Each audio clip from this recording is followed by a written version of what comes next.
the entire plan is full circle. Like it covers everything that you would need within that 12 weeks, with the exception of probably one thing. I have struggled with unaccomplished goals for a good long time. I have tried multiple goal planning methods, strategies, but it wasn't until I started using the 12-week year method that I started to see a turnaround and I was able to get more things done and accomplish more things in a shorter amount of time. So in this video, we're going to go over my latest 12-week year lessons learned, a recap of it all, and then also what I'm going to do in terms of planning for my next 12-week year.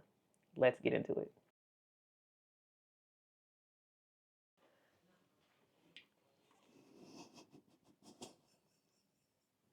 I ain't even said nothing yet. I ain't even said nothing. I have a special guest today, guys. He's going to help me with this video. You ready to talk about the 12-week year, babe? Let's do it. Okay. The year's 12 weeks. I am so keeping that in the video. That is going on YouTube. Hey, good people, listen, if you've never heard of the 12-week year, I'm going to break it down to you as simple as I can. With the 12-week year, you are compressing what you would think you would want to do in a whole year, 12 months, into 12 weeks. And so essentially in 1 year, you have 4 years using the 12-week planning. It is a game changer when it comes to execution, when it comes to, just moving the needle further and further, whether it's in business, work, or personal life. It works both ways. I love it for that reason. Now, we'll say this, when I first started, I did have some struggles. Before we get into the struggles, I want to tell you why I use the 12-week year. With the 12-week year, it allows me to compress my focus and get more things done in less amount of time, which I personally love. I am able to focus more and eliminate a lot of distractions. I don't get bored easy. I'm able to control the rabbit brain, or when you have all the ideas and they're just hopping around and you're trying to go catch them. You don't have to do that with this. And listen, when I tell y'all, it's a good thing. It also removes limits. So by using the 12-week year, I have been able to get more done. And if you don't know what the 12-week year is, essentially what you're doing is you are compressing time. You are treating every 12 weeks as if it's a year in itself. So the 12-week year method is like a focused, fast-paced plan where you are trying to achieve your goals within 12 weeks rather than giving yourself 12 months. And typically what happens is, because you have that compressed time, you also have laser focus, you are less distracted, and you are getting more and more momentum because you have 12 weeks to accomplish a thing. 9 times out of 10, you probably will accomplish said goal. With the 12-week year, you are focusing on short-term goals. I am going to have a great big vision, but then I'm going to take pieces from that vision and set 12-week goals. So I'm going to focus on 1 to 3 goals. I'm going to say 2 goals max. I'll tell you why here in a little bit, but you're setting 1 to 3 goals that you're going to focus on for 12 weeks, and only those 1 to 3 goals. You're then going to break those down into action items, and those action items will become your to-do list for the next 12 weeks. That is the 12-week plan. During the 12 weeks, you are, of course, checking in on a daily and weekly basis to see how you do, making sure you're hitting those deadlines, making sure that you're talking with your accountability partner. So again, the entire plan is full circle. Like it covers everything that you would need within that 12 weeks, with the exception of probably one thing. Let's get into some of the struggles that I had when I first started. So the first struggle I had is I was trying to do too much. Instead of focusing on 1 to 3 goals, 3 to 5 goals. I thought I was just going to be able to have the time. I thought I was going to have the time to do everything because it's 12 weeks. I can do it. It's great. No. When it says focus on 1 to 3 goals, focus on 1 to 3 goals. I'm one who juggles work, family, business, other personal things, and it's a lot of balls in the air. Some of the unexpected challenges that I found when I first started the 12-week year was my time management. I thought, listen, in addition to thinking I could do all the things, I thought I had the time to do all the things. I was not being mindful of my energy management. I was not being mindful of how well I could focus, but we're not there anymore. Also, setting boundaries. The 12-week year will allow you to see just how well you can keep a boundary. How well can you say no? Now let's get into some adjustments I made for this 12-week year. Over the years of doing the 12-week year, I have made some adjustments that have allowed me to accomplish even more than when I first started. One of those adjustments included creating an objective right after I created my goal. That goal that you set is going to be an outcome-based goal, such as I want 100 YouTube subscribers. That's great. But I can't come to each one of your house and say, and grab your finger and push the subscribe button. I can't do that. That's an outcome I can't control. But that's fine. That is a vision, that is a desire that I have. It's great to have that. The step that I included was, what can I do that will make it easier to get the result that I am looking for? And that's where that objective comes in. So instead of relying on tactics to be my action items, I also created an objective that essentially is an action item goal. So it's an input that I have to do. My input objective for these 12 weeks was, I am going to record and publish a YouTube video every week for the next 12 weeks. That will make it easier for me to build a platform that will invite 100 subscribers to join, right? Now, after that, I then break that down into action items, all the things that I need to do in order to accomplish recording that one video.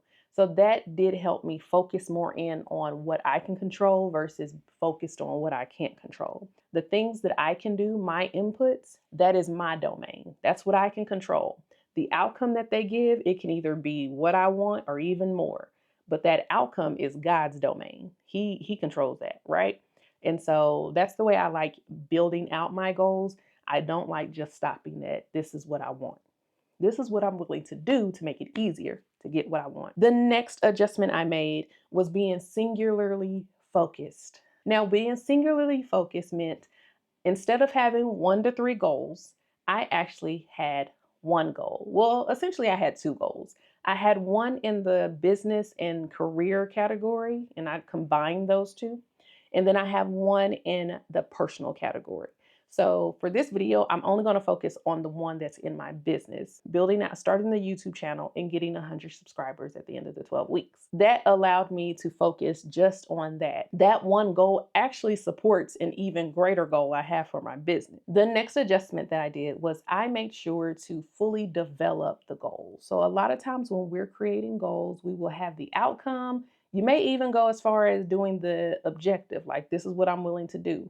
But we don't always get into the nitty-gritty details of everything that you have to do in order to complete that objective. And so that's one thing that I made sure to do during this 12-week year.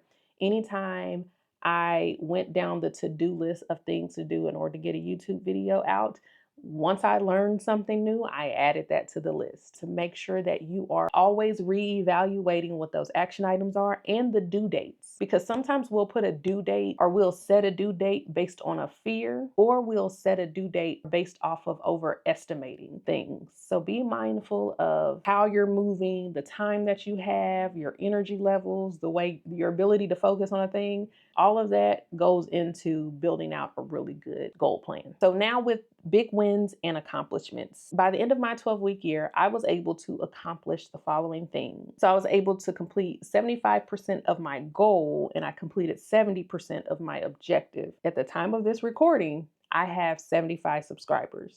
That goes towards the goal itself of getting 100 subscribers. So I got 75 out of 100. I think that's amazing. That's absolutely amazing. Now, the reason why I say I completed 70% of my objective is because I didn't put out a video every week for these 12 weeks. It's all excuses at the end of the day. I mismanaged time. I mismanaged my attention. I mismanaged my energy. All of those things played a part in the reason why I didn't get a video out every single week for 12 weeks. Now, again, I didn't miss a lot of weeks. I think I missed maybe 2 weeks tops. Videos were pumped out. I will say that. And they got better over time. Also, I gained more clarity of my why. So I stopped my business for a year. And when I decided to start rebuilding the business, I needed more clarity on why I was doing it. By doing these YouTube videos, my clarity became really clear. I gained YouTube intelligence. I learned so much about YouTube, not just from being a consumer, but also from being a content creator on the platform. So that's exciting. I was able to develop better habits, better routines, better systems. So doing this whole process, there was a lot of personal development. Let's get into some lessons learned. So the first lesson learned is attention is a commodity. Everybody is working for it. That's something we have to keep in mind when we are the one that's creating the content, but also when we're the one that's consuming things. Everything's trying to get your attention. And so if you have a goal and you have action items that you need to get completed, you need to make sure you're doing what you can in order to rein in your attention and block off your time, block off your energy, block off all the things that put boundaries in place, all of those things. It's very important. Time blocking is your friend. I work full time. I have a whole husband. I have a whole child. We have a lot of things going on. I need to make sure I'm very protective of my time. Next, accountability matters. That is a mistake I did for this 12-week year, y'all. Listen, I did not invite an accountability partner. I didn't say, "Hey husband, make sure that I put out a video every 12 weeks or every week." That is something I'm definitely going to do this next time around. I am going to make sure that I have an accountability partner. Now, we'll say this: I am very good with self accountability, but there's always a time where you can catch yourself slipping. That's the reason why we have coaches, why we have trainers, because we can let ourselves down, and that's why we need somebody else to kind of help us, right? When we talk about wanting to achieve certain goals, we need to make sure that we are doing our part in completing the objective. That is one thing I did not do. That's why I'm not surprised by my results. Your results always tell on your actions. Now, the last lesson learned is that I did not achieve my grand goal of getting 100 subscribers because I did not promote the videos that I did put out, y'all. I just put them out to say, listen, I did it, but I didn't complete everything on that action item. One of those things was to promote your video. I didn't do what I needed to do. And so you can't get mad at the results you get from the actions you didn't do. This 12-week year has been a really good one for me. I was able to come to grips with a lot of things, realize some patterns that I have that I need to, disrupt and break, and build out new ones, improve systems. So this is a win for me. As far as I'm concerned, this 12-week year was a win. And these lessons I am taking into the next one. I'm actually already building out my next 12 weeks, which start in a couple of days. I'm excited to share with you what that's going to be. If you're ready to stop procrastinating and you want to build out like your own 12-week, I did go ahead and create a quick template that you can use to help you build out your own 12-week year. I did include the way that I do it, so it won't be by the book.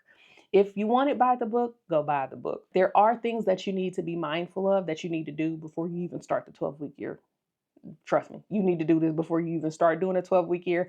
It makes the process a lot easier. So I'd love to hear your thoughts. Let me know, have you tried doing the 12-week year? If you've already been doing the 12-week year, how long have you been doing it? What are some lessons that you learned throughout your own goal setting process? Even if it's not through this method, it can be through any method.